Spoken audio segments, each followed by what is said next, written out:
Assalamualaikum warahmatullahi wabarakatuh. Salam dan bahagia. Perkenalkan, kami kelompok 3 calon guru penggerak angkatan 4 yang beranggotakan yang pertama Nana Putri Juanita, yang kedua Muhammad Agung, yang ketiga Hendra Pramana Putra, dan yang terakhir adalah Haris Arif Prabowo. Kami didampingi oleh fasilitator Bapak Imam Sofi'i dan pengajar praktek Bapak Andi Prasetyo.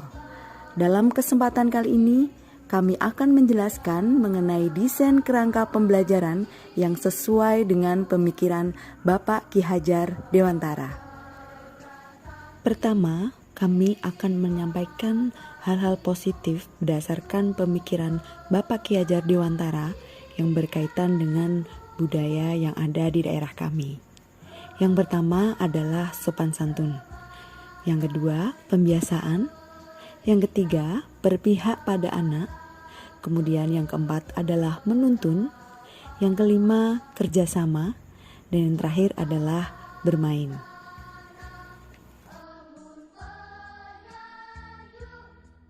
Selanjutnya, dari keenam hal-hal positif yang ada di daerah kami menurut pemikiran Bapak Ki Hajar Dewantara, kami sepakat memilih kerjasama untuk bisa diterapkan di kelas atau sekolah. Kerjasama bisa terjalin dan terbentuk saat pembelajaran berlangsung, saat siswa-siswa berdiskusi dan berkelompok. Kerjasama juga bisa terwujud dalam kegiatan peduli lingkungan. Contohnya saja saat siswa-siswa melakukan kegiatan bersih-bersih di sekolah atau di kelas mereka masing-masing. Guru penggerak adalah salah satu capaian merdeka belajar untuk mencapai pelajar Pancasila.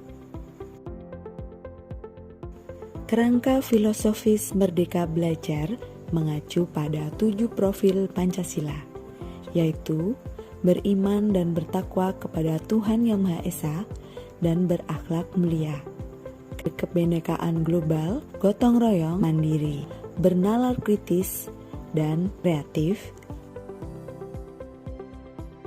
Profil pelajar Pancasila pilihan kelompok kami adalah gotong royong.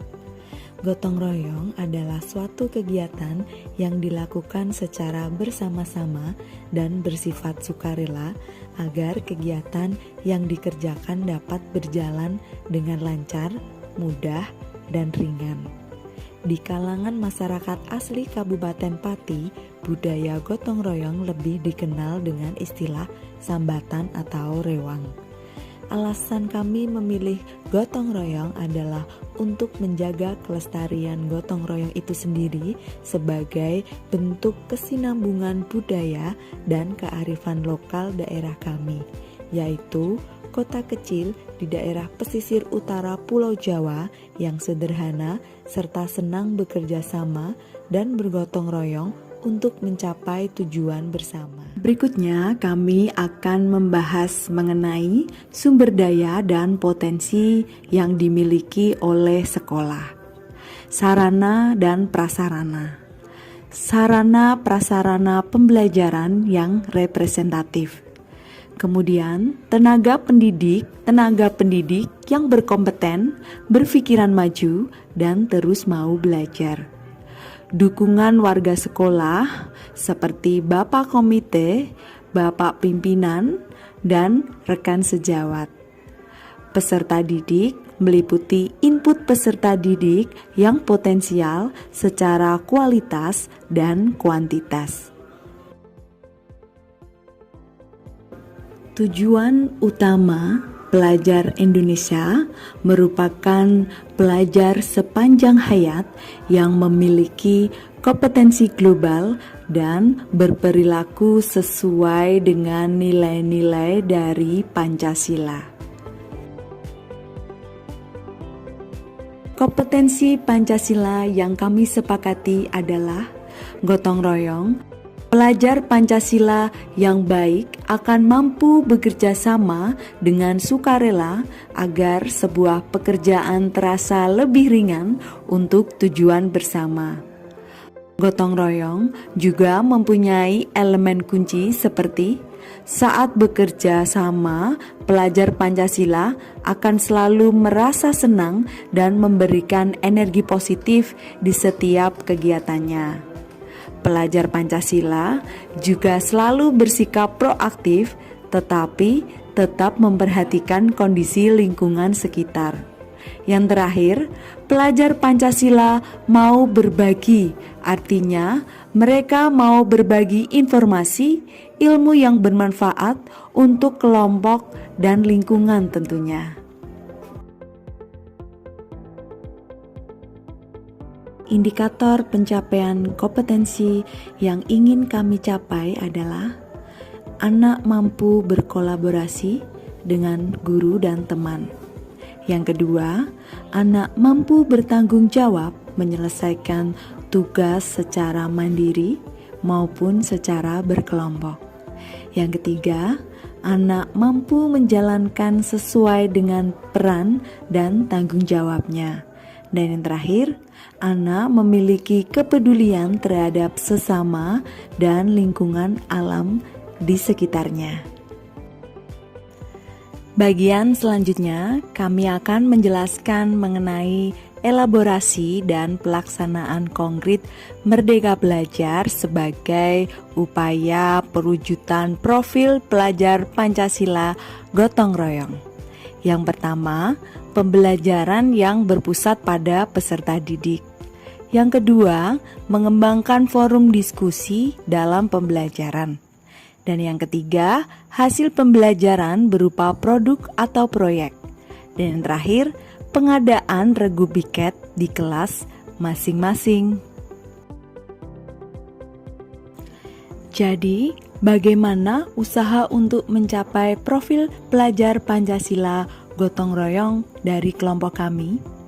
Usaha yang kami lakukan untuk mencapai profil pelajar Pancasila gotong royong adalah sebagai berikut. Yang pertama, mengidentifikasi sumber daya yang ada di sekolah. Yang kedua, membuat program sekolah yang mencerminkan perilaku gotong royong, misalnya kegiatan kerja bakti setiap hari Jumat atau hari Sabtu di sekolah. Yang ketiga, merancang pembelajaran yang bisa menumbuhkan perilaku gotong royong. Yang terakhir, menumbuhkan kesadaran dini dalam diri peserta didik dengan kesepakatan ataupun komitmen bersama. Yang terakhir, pihak-pihak yang terkait yang terlibat dalam usaha kami untuk mewujudkan profil pelajar Pancasila gotong royong di sekolahan kami adalah yang pertama, lingkungan keluarga. Lingkungan keluarga bisa saja orang tua dan sanak saudara. Perannya sebagai awal mula pembentukan karakter anak. Yang kedua, lingkungan sekolah. Yang berperan adalah seluruh warga sekolah. Misalkan saja Bapak Kepala Sekolah sebagai penanggung jawab dan evaluator. Bapak Ibu Guru serta karyawan sebagai penuntun, pendukung, dan pengendali. Sedangkan siswa itu sendiri sebagai pelaku atau pemeran utamanya. Dan yang ketiga, lingkungan masyarakat. Lingkungan masyarakat terdiri dari warga masyarakat yang berperan sebagai wadah untuk mengimplementasikan dan juga pengendali pelajar profil Pancasila. Demikianlah hasil presentasi dari kelompok kami. Semoga bisa bermanfaat untuk para pembaca dan pendengar. Terima kasih untuk semua pihak yang terkait. Apabila ada salah kata, salah tulis, salah ucap, kami mohon maaf. Wassalamualaikum warahmatullahi wabarakatuh. Guru bergerak Indonesia maju.